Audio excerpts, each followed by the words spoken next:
अस्सलाम वालेकुम। मैं हूं डॉक्टर मोहम्मद हुमायूं हुमा। आज का सवाल है कि क्या मुल्क में अमन व अमान की सूरत हाल तसल्ली बख्श है? बिल्कुल नहीं।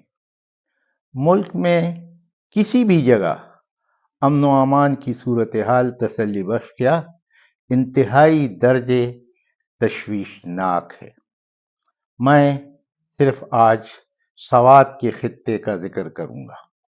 वो सवात जो आज से 40 साल पहले अमन व अमान के हवाले से एक मिसाली खित्ता समझा जाता था, लेकिन आज वहां इस हवाले से इंतहाई बेसकूनी फैली हुई है। कोई शख्स सुकून जिंदगी नहीं गुजार सकता। अभी गुज़श्ता दिनों मियादम का इलाका जो मीनू सवाद है, खूबसूरत पहाड़, हरियाली, सब्जा, पानी, लोग वहां पर सुकून हासिल करने के लिए जाते हैं, लेकिन अमन व अमान की वजह से उन लोगों का सुकून तेहबाला हो गया है, बर्बाद हो गया है।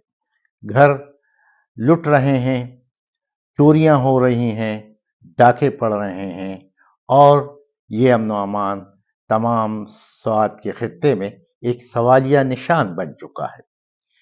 रात का वाकया है कि मियादम में 4 दुकानें बैक वक्त लूटी गईं।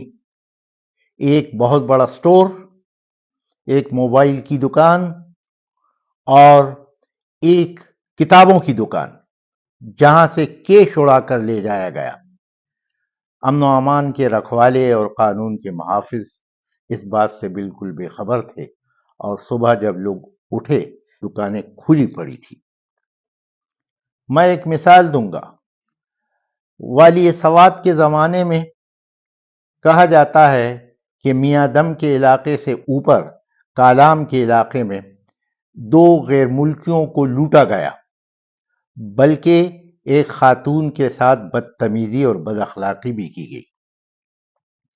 खबर वाली सवात को पहुंची। उसने तहसीलदार को हुक्म दिया कि इस तमाम गांव वालों को इकट्ठा करके उनको कहा जाए कि 3 दिन के अंदर अंदर हमें ये चोर और ये जो वारदात जिन लोगों ने की है उनको गिरफ्तार किया जाए और हमारे सामने पेश किया जाए। लेकिन गांव वाले जो है उन्होंने इस बात का कोई नोटिस नहीं लिया। तीसरे दिन वाली सवात ने हुक्म दिया कि इस गांव की तमाम खवातीन को सैदू शरीफ के जेल में बंद कर दिया जाए। तमाम गांव रोता पीटता पहुंचा, तो उन्होंने कहा कि मुझे सिर्फ वो मुल्जिम चाहिए, वो मुजरिम चाहिए जिन्होंने इन गैर मुल्की लोगों के साथ बदतमीजी की है। और आप यकीन जानिए कि दूसरे ही दिन 2 मुल्जिम पकड़कर उनके सामने पेश कर दिए गए, और फिर उन पर कोई लंबा चौड़ा मुकदमा नहीं चला। 2 एक गवाह पेश किए गए, उन्होंने अपने बयान में अपने जुर्म का एतराफ किया, और उनके दफ्तर के पीछे जो जगह थी और जहां पर ऐसे लोगों को सजा दी जाती थी, उनको खड़ा करके गोली मार दी जाती थी। कातिलों को दूसरे ही दिन एतराफ जुर्म करने के बाद उसी घड़े में पहुंचाकर उनके जो वारिसीन थे उनके हाथ में बंदूक थमाकर कहा जाता था कि इनको गोलियों से उड़ा दो। इसी तरह इन 2 मुल्जिमों को भी उस गड्ढे में पहुंचाया गया, और लोगों ने बंदूकों की आवाजें सुनी, और फिर उसके बाद जब तक सवात का इदगाम नहीं हुआ था, इस किस्म का वाकया पेश नहीं आया।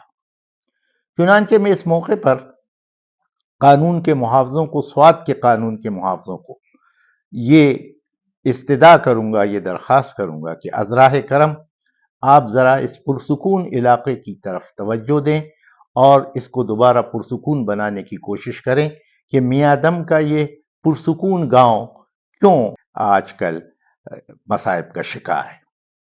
इसी तरह मुल्क के दूसरे हिस्सों में भी ये वाक़यात पेश आ रहे हैं।